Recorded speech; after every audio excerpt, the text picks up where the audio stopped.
comfortable with it. So I'd like to tell a small story about a Nigerian woman who's married to a Belgian and has lived in Belgium for many years.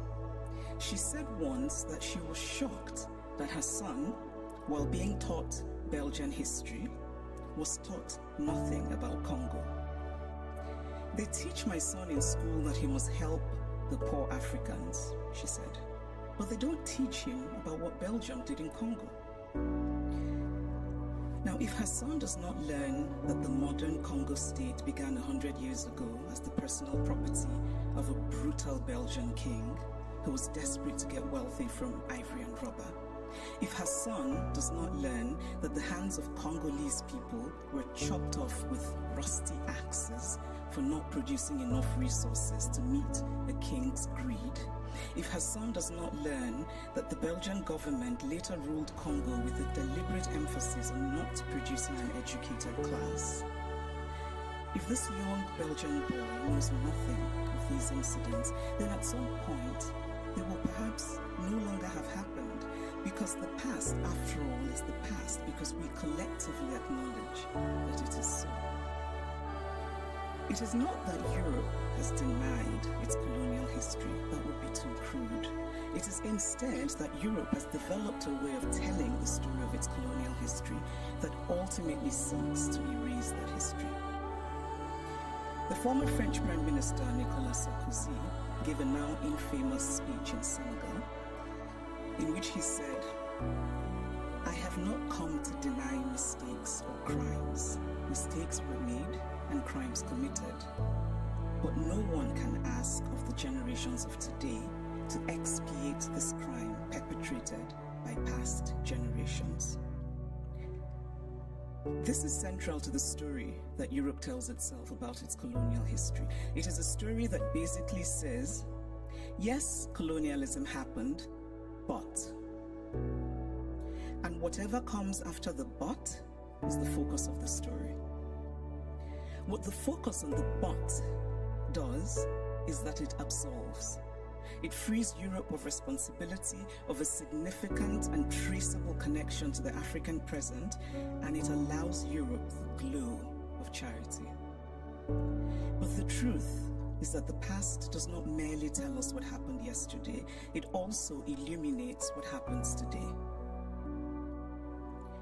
If we acknowledge that present-day Europe is shaped by the Renaissance of 600 years ago, by the Enlightenment of 300 years ago, then surely we cannot say that what happened merely 100 years ago in Africa no longer matters.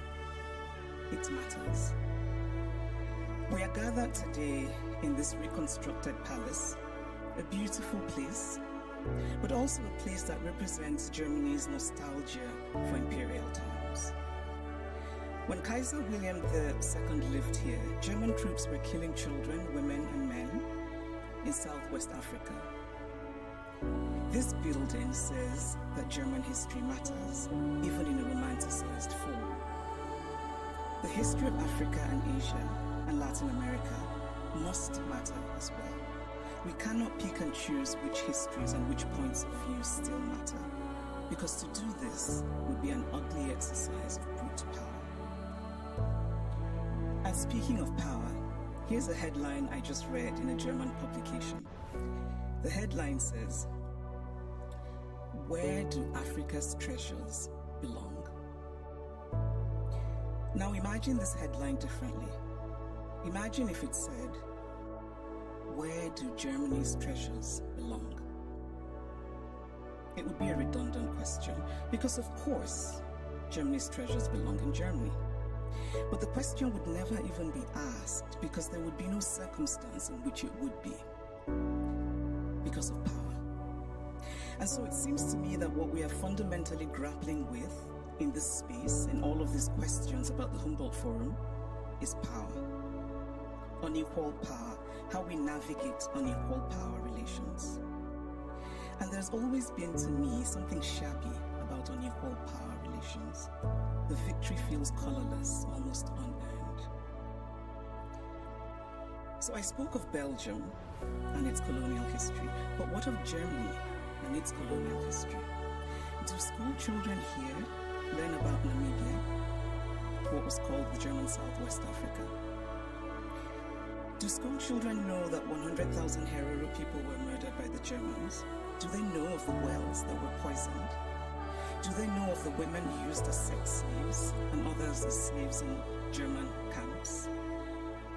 Do they know of the Nama people killed and of the Maji Maji revolt in German East Africa? And why should they know? Because to tell only one part of a story is essentially to lie. A story is true only when it is complete. Germany is Beethoven, and Germany is Bach, and Germany is also its colonial atrocities that have resulted in hundreds of African skulls being stored in the basement of museums here in Berlin, skulls of men whose spirits cannot be at rest, men who could well have been my great-grandfather had I happened to have been born in Eastern rather than Western Africa. It is only fair to fully own all of the stories of Germany. All countries have parts of their pasts that they're not proud of, that they would rather forget. But it takes courage to face those parts and bring in some light. And this is a time for courage. The courage to hear dissenting voices, such as those of the people who are outside right now protesting. They should be heard and included. They have valid concerns. The courage not merely to say, we take your criticism, but to follow it with action. The courage to say, we were wrong. The courage to say about art acquired illicitly, this is not ours. Tell us what to do with it. The courage to do provenance work and to actively use local knowledge. The courage to act and to act now and not become crippled by endless planning and endless talking. The courage to believe that it can be better. We cannot change the past, but we can change our blindness to the past.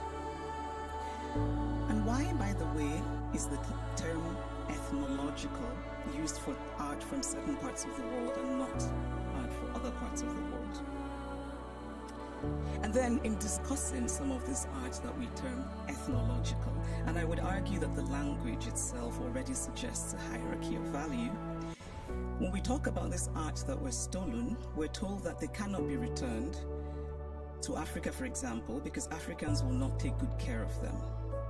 It is not merely condescending to say, I cannot return what I stole from you because you will not take good care of it. It is also lacking in basic logic.